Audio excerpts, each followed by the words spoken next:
दोस्तों, जय हिंद। आज की इस वीडियो में हम रेलवे द्वारा पूछे गए इम्पोर्टेंट एनवायरनमेंट से रिलेटेड जो क्वेश्चन पूछे गए हैं उनको देखने वाले हैं। इस वीडियो में हम कम से कम 20 इम्पोर्टेंट एनवायरनमेंट से जो क्वेश्चन पूछे गए हैं उनको देखेंगे और ये सभी आने वाले सभी रेलवे एग्ज़ाम्स के लिए इम्पोर्टेंट हैं। तो चलिए शुरुआत करते हैं। पहला क्वेश्चन है, which of the following is a natural ecosystem, मतलब प्राकृतिक इकोसिस्टम कौन सा आपको बताना है। तो ऑप्शन में क्या था, एक्वेरियम, गार्डन, फॉरेस्ट और क्रॉपफील्ड। तो फॉरेस्ट है ना, ये नेचुरल इकोसिस्टम, बाकी एक्वेरियम, गार्डन, क्रॉपफील्ड तो क्या ह्यूमन द्वारा बनाया गया है, तो क्या है आर्टिफिशियल है।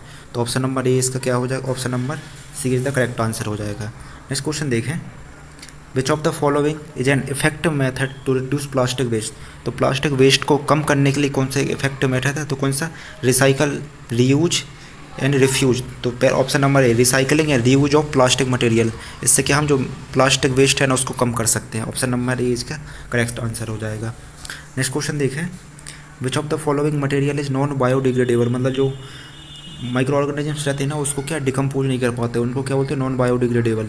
तो इसमें से क्या सिर्फ प्लास्टिक ऐसा जिसको नॉन बायोडिग्रेडेबल है, बाकी पेपर, वेजिटेबल पीस और ताकि ये सभी को क्या है ये डिग्रेड कर सकता है। तो ये बायोडिग्रेडेबल है और प्लास्टिक नॉन बायोडिग्रेडेबल है।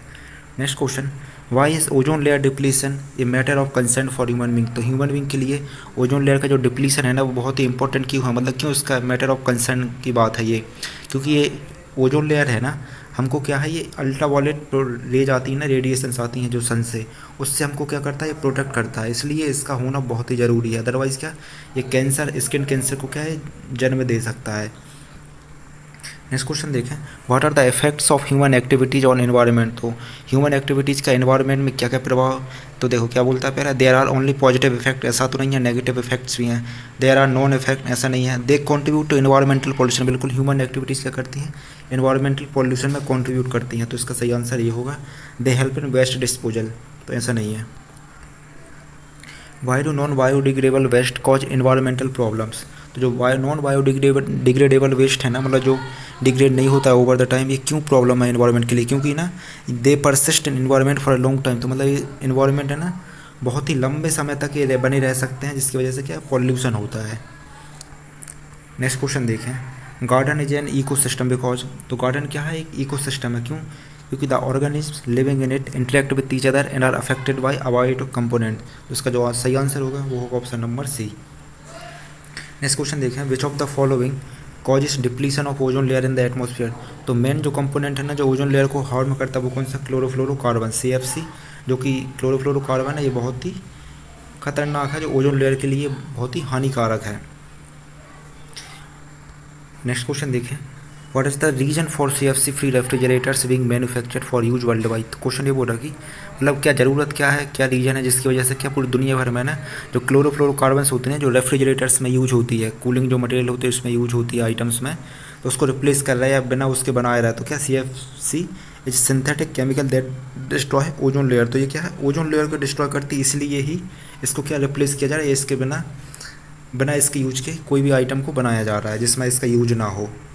What role do green plants and some bacteria play in the ecosystem. तो जो इकोसिस्टम होता है ना उसमें जो लोअर लेवल होता है उसमें क्या प्रोड्यूसर होते हैं, पहला ट्रॉपिक लेवल होता है क्या होता है, प्रोड्यूसर होते हैं। तो प्रोड्यूसर में क्या ग्रीन प्लांट और बैक्टीरिया आते हैं जो क्या खाना बनाते हैं, प्रोड्यूसर्स होते हैं लोअर लेवल पे। तो green plants and some bacteria are producers for our environment. Which feature of paper cups make it better than the plastic cup. तो प्लास्टिक कप क्या बहुत लॉन्ग पीरियड ऑफ टाइम के लिए क्या है ये एनवायरनमेंट में परसिस्ट रहती है, ये नॉन बायोडिग्रेडेबल है, और प्लास्टिक क्या है बायोडिग्रेडेबल है, इसलिए पेपर कप बेहतर है प्लास्टिक कप की अपेक्षा। नेक्स्ट क्वेश्चन देखें, which term can be used for substance that are broken down by biological process. तो जो सब्सटेंस बायोलॉजिकल प्रोसेस से ब्रेक डाउन हो जाता है उसको क्या बोलते हैं, बायोडिग्रेडेबल बोलते हैं। क्या बोलते हैं, उसको बोलते हैं बायोडिग्रेडेबल, जो नहीं होता उसको नॉन बायोडिग्रेडेबल होते हैं। Next question, which of the following substances will take the longest time to decompose naturally in the environment. तो क्या है, लेदर है ना, जैसे इन सभी में देखें पेपर हो गया, पेपर, लीव्स और कार्डबोर्ड ये तो जल्दी हो जाएंगे, इनकी अपेक्षा लेदर है ना बहुत लॉन्ग टाइम लेगा, लंबे टाइम के बाद ही ये क्या होगा, डिकम्पोज होगा। नेक्स्ट क्वेश्चन देखें, if there are no decomposers in the ecosystem what will happen to the dead plants and animals. यदि जो डिकम्पोजर्स नहीं होंगे ना तो क्या होगा एनवायरनमेंट, जो डेड एनिमल्स की जो डेड एनिमल्स और प्लांट्स है ना, ये बहुत लंबे समय तक क्या है परसिस्ट रहेंगे, अवेलेबल रहेंगे नेचर में, and they will persist and nature replenishment of the soil will be hindered. तो जो डेड एंड डिकेइंग होते हैं ना, वो क्या मिट्टी में मिलके एक नई मिट्टी को जन्म देते हैं। इससे क्या रिप्लेनिश होती सॉइल, मतलब नई बनती है, तो सॉइल का नया बनना ख़त्म हो जाएगा, इससे प्रॉब्लम आएगी। Which of the following can be minimize through implementation of proper sewage treatment. तो प्रॉपर सीवेज ट्रीटमेंट से हम क्या करते हैं, वाटर पॉल्यूशन को बचा सकते हैं, वाटर पॉल्यूशन को कम कर सकते हैं, ठीक है। नेक्स्ट क्वेश्चन देखें, which of the following group of organism helps in keeping the environment clean. जैसे कि मैंने बताया, जो बैक्टीरिया एंड एल्गी है ना, ये क्या एनवायरनमेंट को क्लीन रखते हैं, बैक्टीरिया एल्गी। नेक्स्ट क्वेश्चन देखें, in today's scenario which change in human attitude has help to reduce the generation of non degradable waste to some extent. तो जो जूट बैग्स होते हैं ना, यदि हम प्लास्टिक बैग्स की जगह जूट बैग्स का यूज करेंगे तो ये इन्वायरमेंट प्रोटेक्शन के लिए बहुत ही अच्छा रहेगा, मतलब क्या नॉन डिग्रेडेबल वेस्ट को कम करेगा use of jute bags. Next question देखें, which biotic component is present in the largest number in an ecosystem. तो बायोटिक ऐसा कौन सा बायोटिक कंपोनेंट है जो लार्ज नंबर में प्रेजेंट रहता है इकोसिस्टम में। तो ये कौन है, ये प्रोड्यूसर है। जो लोअर ट्रॉपिक लेवल पे रहते हैं उसको क्या बोलते हैं, प्रोड्यूसर बोलते हैं। नेक्स्ट क्वेश्चन देखें, which of the following statement is are related to ecosystem. तो देखो, it consist of biotic component consisting of living organism, सही है। All green plants and some bacteria are producers, ये भी सही है। Decomposers break down complete organic complex organic matter into simple organic matter, तो ये भी सही है। तो ये सभी क्या इकोसिस्टम से रिलेटेड है। नेक्स्ट क्वेश्चन देखें, in which of the following chlorofluorocarbons are not use.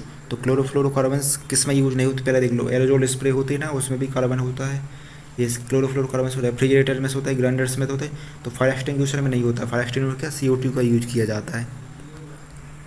Which of the following are not effects of ozone depletion. तो ओजोन डिप्लीशन के क्या क्या इफेक्ट नहीं है। तो देखो, incoming of more UV rays to earth from sun, ये तो होगा। स्किन कैंसर हो सकता है, वीकनिंग ऑफ इम्यून सिस्टम, ये भी होता है, लेकिन सुनामी इससे नहीं आती है, ठीक है। तो ये इंपॉर्टेंट 21 क्वेश्चन थे जो रेलवे एग्जाम में पूछे गए थे इन्वायरमेंट से रिलेटेड। Thank you.